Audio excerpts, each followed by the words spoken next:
Hey guys, welcome to the kitchen in Vico del Gargano, Puglia, Italy. We're making something real special today. We're gonna make some mini biscuits. It's easy, it's simple, it's quick, and I'm gonna go over ingredients. Let's start having some fun. First thing we're gonna do is 2 cups of flour. I like an all-purpose. We're gonna go 4 tablespoons of butter. We're gonna melt that. We're gonna use 2/3 of a cup of whole milk. Remember, fat is flavor.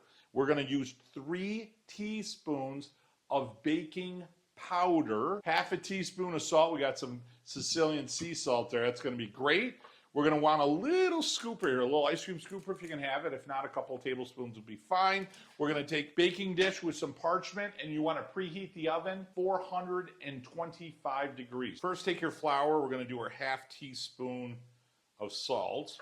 Take your 3 teaspoons of baking powder and mix this. This is our dry ingredient mix. Next, you'll add 2/3 of a cup of whole milk and give it a nice little stir. Very gently. We don't want to build a lot of gluten here, so real gentle. You're going to give it a mix. What you're trying to do is just get rid of the dry, free flour. Next, wait, before we do this, real quick, make sure you subscribe to the channel. Give me a thumbs up, hit that notification bell. Now we're gonna mix our 4 tablespoons of melted butter, and then really slow, partly so you don't get it on your shirt, you wanna mix this. Now the goal here is you wanna let this set for a good 20 to 30 minutes. That's perfect, that's exactly what I want. A couple of tips on this, you want it to hydrate. You want the flour to hydrate. So if you can, let it set for at least 15 minutes or 30 minutes before we give it another gentle stir, and then we're going to put it in the oven. And that's a really important part that sometimes people don't talk about. Think of flour as being really dry, and what you're doing is you're adding moisture, adding water, and in this case,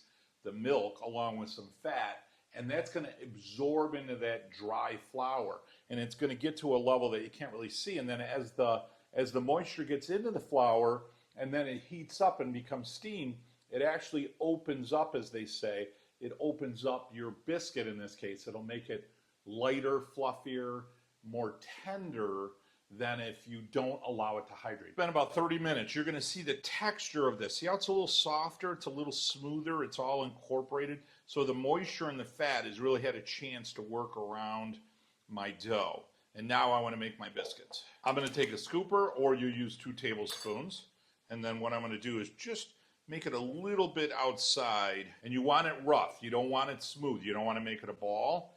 And then I'm going to put it on my parchment paper. Now, these aren't going to get a lot bigger. The perfection is in the imperfection here. Another important tip and the benefit of this is they all come out pretty close to the exact same size. So cooking time makes it really easy. So what I'm going to do is I'm going to organize these. So any of these pieces are sticking way out, just push them in a little. But you want to have those nooks and crannies. That's what we're looking for. But anything like that, just push in a bit, so it doesn't burn or cook too fast. We've got 13 out of this. Oven's 425. Let's go ahead and put them in. 18 minutes is what I'm guessing. 18 minutes on the nose. I called it. I'm just saying. And secondly, the aroma in the kitchen. Oh, so beautiful. And look how cute those are. Aren't those absolutely fantastic? I love the smaller ones because you can break them, you can crumble them, you can do all kinds of fun stuff with these. So what I like to do is let them cool just for a few minutes. You don't want to load them up because they're still giving off a lot of moisture. And if you pack them on top of each other, they start to get a little soft. Now what I'm going to do, these are cooled down. I'm going to put them in my basket. How beautiful is that, guys? You bring them over to somebody's house, boom, there you go, which is what we're doing today. Okay, taste time. I'm going to take that one right there. Take some butter, put that right on the warm biscuit. Are you guys ready for that? The aroma of warm biscuits, you know, it's the flour, it's the butter, it's the milk. The butter, obviously, right off the top. And then you get that crunch, you know, that caramelization of the flour. The texture itself is crispness in your mouth, you know. It's so good. It starts to create that cakey kind of biscuit. They're just where you want it. They're so perfect. And these aren't sweet. We're going to add them to sweet. One of the things I love about this biscuit recipe is it's very savory. So you're going to add something sweet to it. Strawberries, strawberry shortcake. We're going to do kind of a peach strawberry shortcake or a peach shortcake, which is going to be great and just delicious. I'm going to show you that in another video, another recipe, so keep an eye out on it because that's what we're doing here. We're bringing these over to a friend's house here in Italy with peaches, and then we're going to add some whipped cream, mascarpone cheese to it. A little bit of crumble, a cookie on the top. Oh man, it's going to be good. Absolutely perfect. Thanks so much for joining us in our kitchen today, guys. Remember, subscribe, thumbs up, notification bell. That's important. Also, remember, once a week, once a month, get around the table with your family and friends. Celebrate your heritage, whatever that might be. But more important than that, guys, set traditions of love. They're going to last you a lifetime. I know they did for me. Hey, guys, from our kitchen to yours. Until next week, mwah, bon appetito.